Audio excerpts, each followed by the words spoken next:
The phone buzzes at 2:14 in the morning. You've been in this business long enough to know that when it buzzes at this hour, you don't ask questions. You get dressed, you go. That's the deal you made 11 years ago, and you've never broken it once. But tonight, when you open the encrypted message and read the name at the top of the contract, you sit back down on the edge of that bed and you don't move for a very long time. You are not a killer. That's the thing nobody outside this world understands. The men who do what you do, they don't think of themselves that way. Killers act on emotion, they make mistakes, they leave things behind. You are a cleaner. And there is a very specific difference. You come in after the decisions have already been made.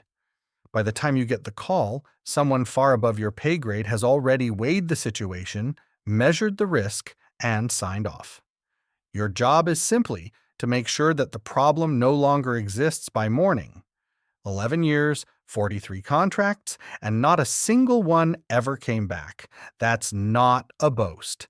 It's just a fact of your life, the way other men count years of service or promotions or performance reviews. This is your record, and it is spotless. You live alone in a 2-bedroom apartment on the north side of the city. The second bedroom has a desk, a scanner, and a shredder. That room stays locked. You never bring anyone there. You don't have friends, not real ones. You have a handler, a man you know only as Caruso, who texts you locations and target details in a rotating cipher. You have a contact at a chemical supply company who asks no questions. And you have a gym membership you use 4 mornings a week because the routine keeps you sharp. That's your life, clean and controlled and contained to the point where nothing unexpected ever reaches you. Or so you believed. Because the one thing this life never gave you a system for is what to do when the unexpected has a face you recognize. You had a brother once, and technically you still do. His name is Marco, 3 years younger than you, and for most of your childhood he was the better version of everything you thought you'd be. Marco was the one who stayed in school. Marco was the one who got married, had a daughter, coached her soccer team on Saturday mornings. Marco runs a small electrical contracting company out of the same neighborhood where you both grew up. You haven't spoken to him in 4 years. That was your choice. When you went deep into this life, you made a clean break from everyone you cared about. You told yourself it was for their protection, which was true. But it was also easier than explaining what you'd become. You've driven past his house twice in those 4 years, not close, just far enough to see the lights on inside and know that everyone was still okay. He doesn't know what you actually do. He thinks you work in private security, which isn't entirely a lie, just a very incomplete version of the truth. But tonight, someone does know what Marco does, and that someone has decided it's a problem. The question burning through you right now, sitting on the edge of this motel bed at 2 in the morning, isn't whether you can do this. The question is why Marco's name is on this list at all. You read the file 3 times. The contract is thin. That's unusual. Caruso normally sends detailed packets, background on the target, their routines, their patterns, the reason they've become a liability. This one has almost nothing inside it, just a photograph, an address, and a deadline, 72 hours. That's your window. The photograph was taken outside a commercial building in the industrial district. Marco's truck is parked out front. He's carrying cable reels, which means he's mid-job somewhere, probably a renovation contract, probably pulling 12-hour days the way he always did when work was good. He looks older, which makes sense given 4 years have passed. But what surprises you is how ordinary he looks doing it. He also looks completely, utterly ordinary, which is exactly why this doesn't make sense. Marco is an electrician. He coaches soccer. He goes to church on Sundays. You know this because you've checked. He is not a man who runs in circles that would bring him anywhere near the people you work for. So you do something you have never once done in 11 years of this work. You don't start the job. Instead, you start asking questions. The first thing you do is reach out to a man named Delfino, a retired accountant who spent 20 years cooking books for 3 separate organizations before he decided he'd rather fish in Florida. He still has contacts. More importantly, he still remembers things. You call him from a payphone, which still exist in this city, 2 of them, and you know exactly where they are. You give him Marco's name and the name of the company in the photograph on the contract, a development firm called Aldini Property Group. Delfino calls back in 4 hours. What he tells you is this: Aldini Property Group is not a development firm, or it is, technically, but it's also a vehicle for moving construction contracts through shell companies connected to a man named Ferrante. Ferrante runs 3 separate revenue streams through legitimate businesses on the east side, and he has been having a very bad year. 3 of his properties have had electrical inspections fail in the last 6 months. Costly failures, the kind that delay projects by months and trigger insurance investigations. Marco's company did the electrical work on all 3, but the evidence points somewhere much simpler than you expected. Marco didn't cause those failures. You're certain of this not because you know him, but because you know the type of man who fabricates inspections, and Marco is not that type. What's far more likely is that Marco did his job correctly. The inspections failed because the buildings were genuinely unsafe, and Ferrante now needs someone to blame. Ferrante needs Marco to be the problem, not because Marco is actually the problem, but because making Marco the problem is cheaper and faster than fixing the real one. Your brother is on a list because a man you've never met lost money on bad construction and needed a scapegoat. That's the whole reason. An electrician who did his job right in a building that was wrong from the foundation up, and now someone needs him gone before the insurance investigators start asking who signed off on what. And somewhere in the back of your mind, you already know what you have to do. But the path to doing it without getting both of you killed, that's what you don't have yet. You have 60 hours left. You've spent the day building a picture of Ferrante's operation, not because you want to go after him directly, that would be suicidal, but because you need to understand the structure well enough to find a different exit. What you've pieced together is this: Ferrante is paying for this contract, but he didn't originate it. He went through an intermediary, a man inside the organization you work for, someone who has the ability to assign jobs to cleaners like you. That means someone in your own chain of command took Ferrante's money and put Marco's name on your phone. Which means Caruso either doesn't know what he sent you or he does and he's watching to see what you do. The phone buzzes. A single message from Caruso. 4 words. Clock running, confirm receipt. You stare at it for a long time. If you confirm, you're buying time, but you're also confirming you're on the job. If you don't respond, Caruso will know something is wrong, and in this business, something being wrong with a cleaner is handled the same way everything else is handled. You type back 2 words. Confirmed, working. Then you put the phone down and sit very still in the dark for a few minutes, because you've just made a commitment you have no intention of keeping, and in 11 years, you have never done that before. This is the part where you figure out how to make everyone believe the job is done without Marco ending up in the ground. You've cleaned 43 problems in 11 years. You know exactly what evidence a death leaves behind and exactly what it takes to make a man disappear from a record. And somewhere between the rail yard and the highway overpass, somewhere around 3:30 in the morning, you realize you've been thinking about this backwards. What you need isn't for Marco to disappear. What you need is for Marco to already be gone.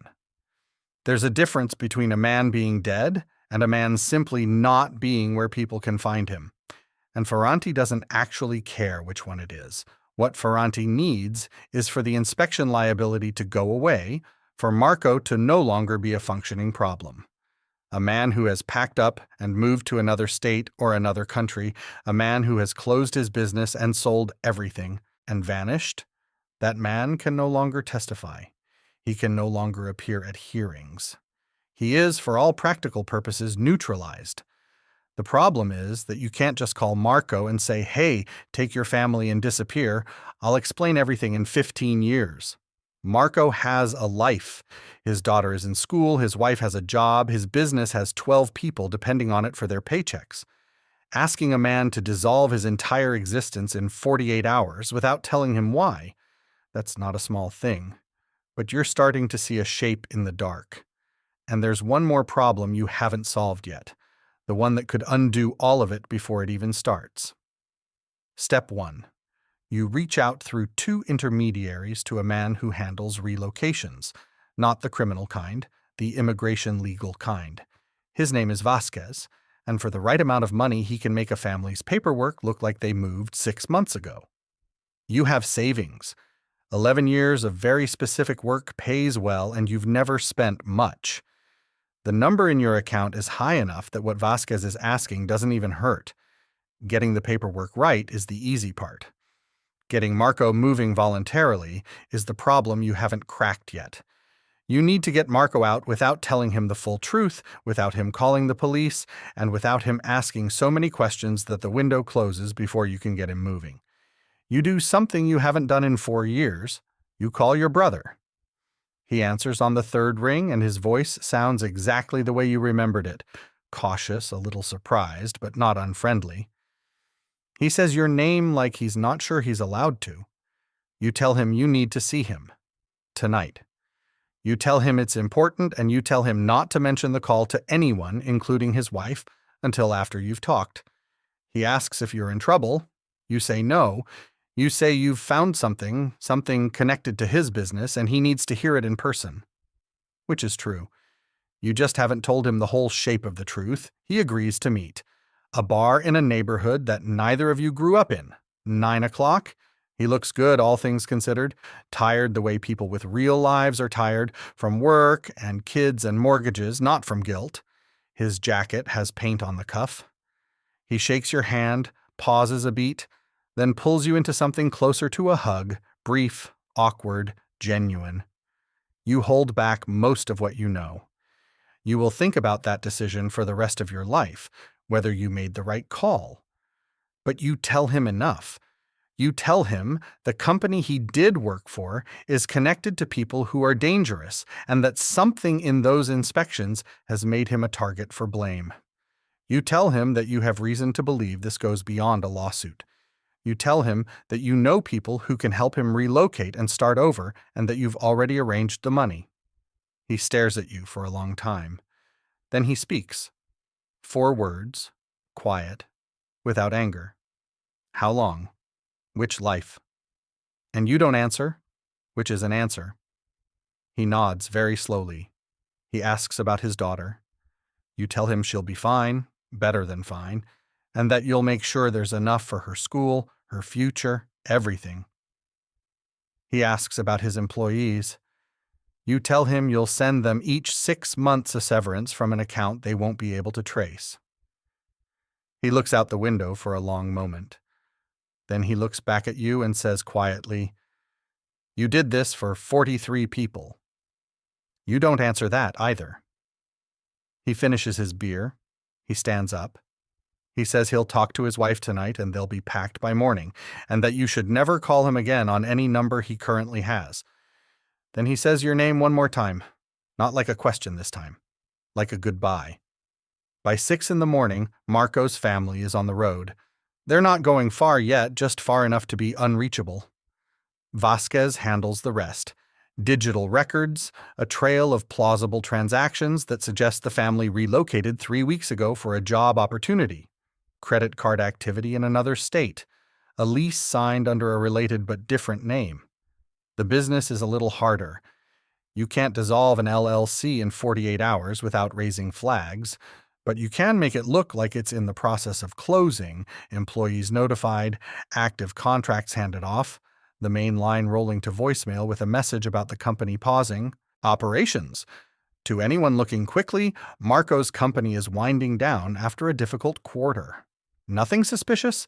Businesses close all the time. Now comes the part that requires the most from you. You send Caruso a progress update. You tell him the target has been dealt with and is no longer a factor. You use the specific language that cleaners use when a job is complete, language that Caruso will recognize and that will satisfy him without requiring you to produce anything physical. Then you wait. Caruso responds in 40 minutes. 1 line back, confirm clean. In your world, confirm clean means he wants proof. Normally, this is documentation, photographs, sometimes records. Tonight, you send him 3 things. A photograph of Marco's empty office, which you took yourself this morning, a screenshot of the LLC dissolution filing which Vasquez prepared, and a forwarding address in another country that leads nowhere. For 45 minutes, nothing comes back. Then Caruso sends one word. Good. Caruso is satisfied. Ferrante will be told the problem is resolved. But you know something they don't, that eventually someone will look closer. Maybe not this month, maybe not this year, but the people who assigned this contract are going to want to see concrete evidence at some point. And he moved away is a story that only holds for so long, which means you've bought time, not safety. And time in your business is only valuable if you know what to do with it. You spend the next several hours building a second layer. You contact a journalist, not directly, through a cutout, and you feed them the story of Aldini Property Group and the failed inspections and the shell companies running through Ferrante's construction portfolio. Not enough to trace it back to you. Enough to start an investigation that makes Marco irrelevant, because a journalist chasing construction fraud doesn't need a scapegoat electrician. They need documents, which you provide. If the inspection failures become a public story, Ferrante's problem stops being the electrician who might testify. His problem becomes the investigation itself. He'll spend the next 2 years managing that fire. Marco becomes background noise. It's not clean and it's not fast, and there's still a version of this where something goes wrong somewhere down the line and you're the one holding the bag for all of it. But it's the best version of the exit you could build in 72 hours. And your brother is alive. 3 days later, you drive past the house where Marco used to live. It's empty now. A real estate sign went up yesterday. The lights you used to look for from down the street are off. You sit there for a minute with the engine running, not ready to leave yet. You think about the 43 jobs that came before this one. You think about the people on those contracts who didn't have a brother with the right kind of knowledge. You think about whether what you did was courage or just selfishness wearing a better coat. There's no clean version of this story, and you know it. You didn't find a way out of what you are.